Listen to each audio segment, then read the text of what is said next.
Salam sejahtera bagi kita semua. Marilah kita sejenak mendengarkan firman Tuhan. Namun benar yang kukatakan ini kepadamu adalah lebih berguna bagi kamu jika aku pergi. Sebab jikalau aku tidak pergi, penghibur itu tidak akan datang kepadamu. Tetapi jikalau aku pergi, aku akan mengutus dia kepadamu. Yohanes 16 ayat 7. Kebenaran sejati tidak selalu mudah dipahami oleh karena keberdosaan kita. Demikian juga para murid Yesus. Agar tidak menjadi kecewa dan menolak Yesus, Allah sejati dan manusia sejati, maka Yesus menjelaskan semua yang ia lakukan untuk murid-muridnya, termasuk kepergiannya meninggalkan mereka, adalah sesuatu yang lebih berguna bagi mereka. Lebih berguna berarti adalah jalan bijaksana, tindakan bijaksana, agar penghibur, Roh Kudus, pribadi ketiga dalam Trinitatis datang kepada mereka. Roh Kudus, penghibur yang disebut Yesus, nama lainnya Parakletos, berarti penasehat dan penolong. Yesus meminta kepada Bapanya untuk mengutusnya. Jika dia tidak pergi, Roh Kudus tidak akan datang. Namun kepergiannya, Roh Kudus datang kepada murid-muridnya. Roh Kudus adalah roh kebenaran, penolong sejati yang menyertai para murid, menyertai orang-orang percaya selama-lamanya. Roh kebenaran menuntun para murid hidup di dalam kebenaran. Roh Kudus, penghibur yang mengajarkan segala sesuatu kepada para murid, kepada orang yang percaya, untuk mengingatkan semua yang Yesus katakan dan ajarkan.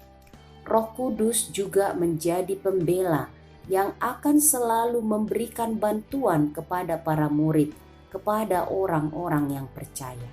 Roh Kudus, pribadi ketiga Allah, dialah yang membuat semuanya menjadi baru. Karya Roh Kudus membuat kita percaya, menginsafkan kita akan dosa, dan menuntun kita kepada pertobatan dan datang kepada kebenaran.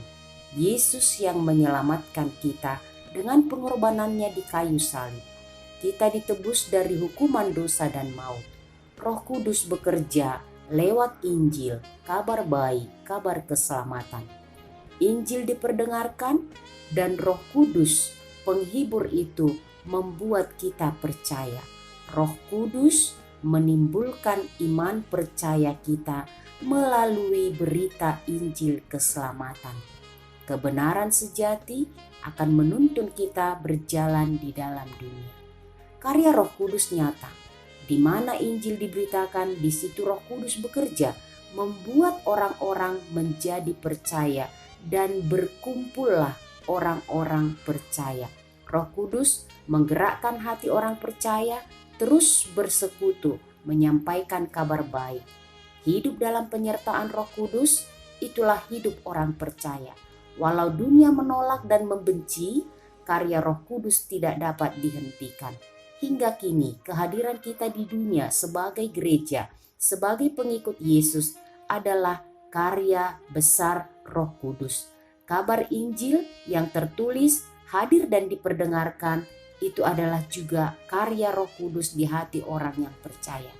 Pengampunan dan kasih bahkan kepada orang yang menyakiti kita adalah karya Roh Kudus di dalam setiap orang yang percaya. Karena itu, mohonlah Roh Kudus, pribadi ketiga Allah, menuntun kita untuk mengingatkan kita selalu akan kebenaran firman-Nya. Amin. Mari kita berdoa. Terima kasih Allah Bapa di sorga, Engkau mengaruniakan kami Roh Kudus. Engkau mengutus Roh-Mu untuk menuntun kami hidup di dalam kebenaran. Penghibur sejati yang mengingatkan kami atas semua yang Engkau katakan di dalam firman-Mu untuk kami hidupi. Biarlah Roh-Mu selalu tinggal, diam di dalam kami, menuntun kehidupan kami sampai selama-lamanya. Amin.